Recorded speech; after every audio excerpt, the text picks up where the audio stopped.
Definitivamente que la palabra de Dios es un libro extraordinario, de historias extraordinarias.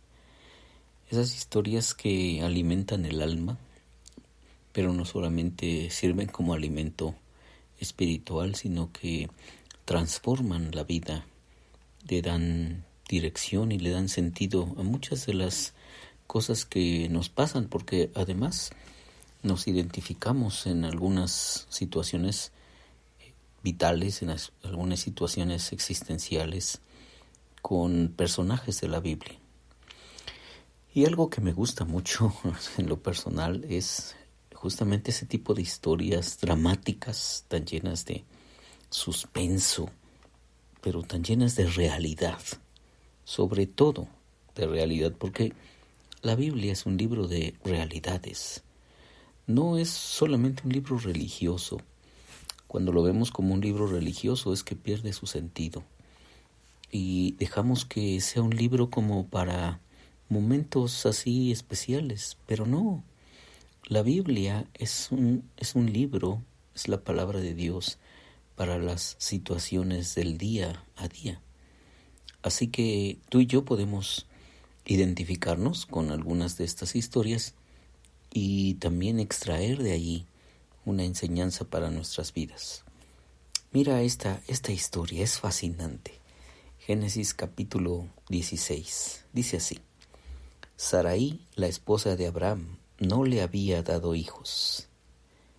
¡Wow! Ya de entrada allí está hablándonos de una situación muy, muy dramática.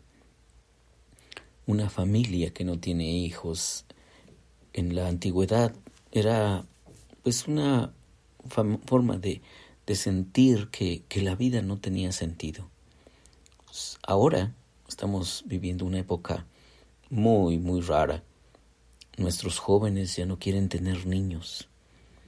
Y estaba viendo el dato de que ahora las parejas en España me parece que solamente quieren tener 1.8 niños por familia. Y eso ya es un dato hasta extremo, ¿no? Y sin embargo, todas estas familias musulmanas del sur de España, que llegan ahí en Marruecos y todos estos grupos que están haciendo estas migraciones, pero que son de la religión musulmana, ellos quieren tener 8 niños en promedio por familia. Así es que, según esos datos que leí, y me parece que estoy un poco desactualizado, en 50 años ya no existiría ningún español y estarían llenos de el territorio español estaría lleno de nuevos niños, pero de la religión musulmana. Y es que esta cuestión de ya no querer tener niños, ¿verdad? Como que los niños son un mal necesario y por eso está esta tendencia. Pero en la antigüedad no. Lo que las familias querían era tener un montón de niños. Tan solo la familia del padre Jacob, el patriarca Jacob, pues fue una familia de 12 hijos y también había una niña allí. Y así, las familias no solamente eran de hijos, sino también las familias eran familias extendidas en donde los criados y las criadas pertenecían al clan familiar. Entonces, aquí tenemos una historia donde la familia no puede tener niños. Sarai, la esposa de Abraham, no le daba niños. Pero, como tenían una esclava egipcia llamada Agar, Sarai le dijo a Abraham: El Señor me ha hecho estéril. Por lo tanto, ve y acuéstate con mi esclava, Agar. Tal vez por medio de ella podré tener hijos. Abraham aceptó la propuesta que le hizo Sarai. Entonces ella tomó a Agar, la esclava egipcia, y se la entregó a Abraham como mujer.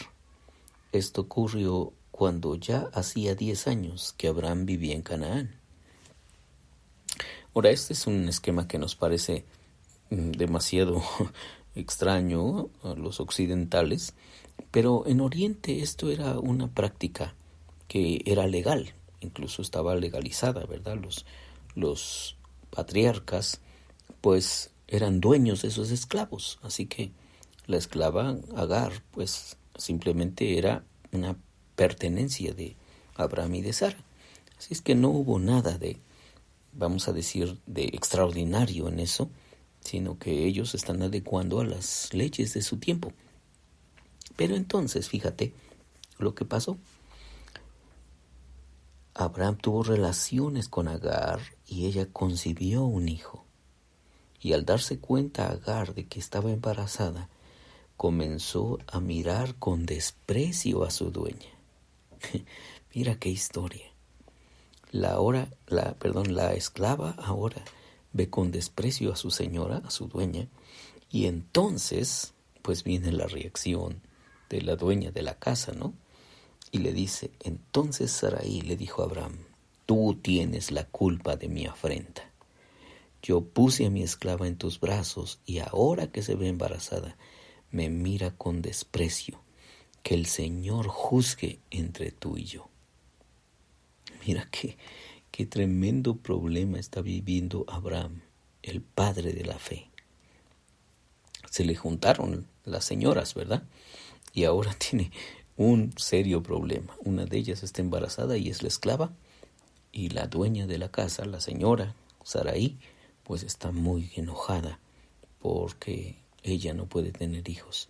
Y además pone a Dios como testigo, le dice aquí que el Señor juzgue entre tú y yo. Ahora viene la respuesta de Abraham. Tu esclava está en tus manos, contestó Abraham. Haz con ella lo que bien te parezca. Ahora mira lo que está pasando en el interior de esta familia.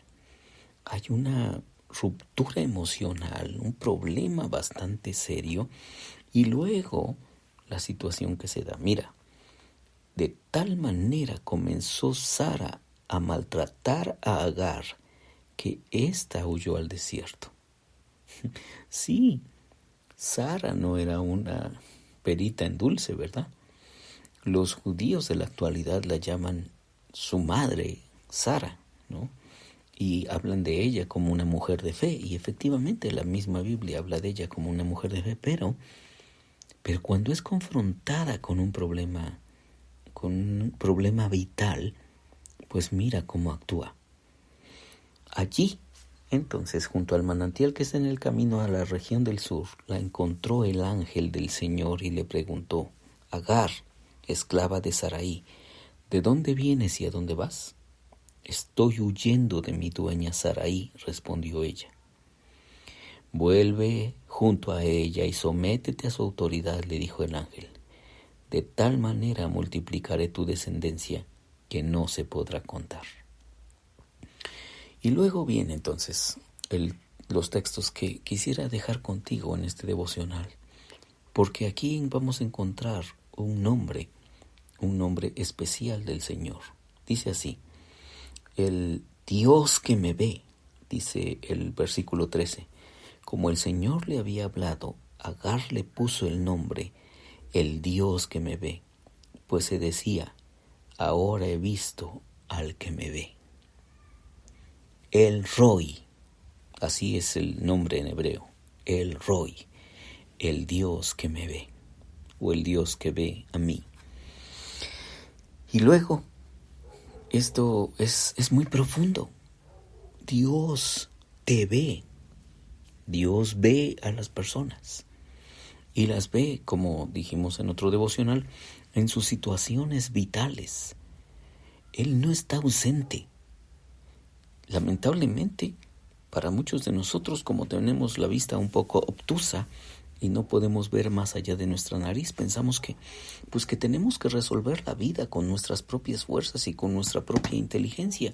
Y efectivamente el Señor nos ha dado fuerzas e inteligencia para resolver diferentes situaciones, pero mira lo que dice la palabra de Dios, cuando esta mujer está tan angustiada, llama a Dios El Roi, el Dios que me ve, porque Dios siempre está viéndote, siempre está viéndonos. Él no aleja su mirada de su humanidad, de la humanidad, porque Él creó a las personas y Él está viendo a las personas. Él se acerca a las personas constantemente, como se acercó en la vida de Agar, en sus angustias, en sus crisis, en sus problemas. Allí Dios la ve. Si lo hizo con Agar, seguramente que lo hace con cada uno de nosotros. Dios es El Roi, el Dios que siempre nos ve. Soy Víctor Hugo Juárez y espero que este devocional sea de bendición para ti. Dios te bendiga.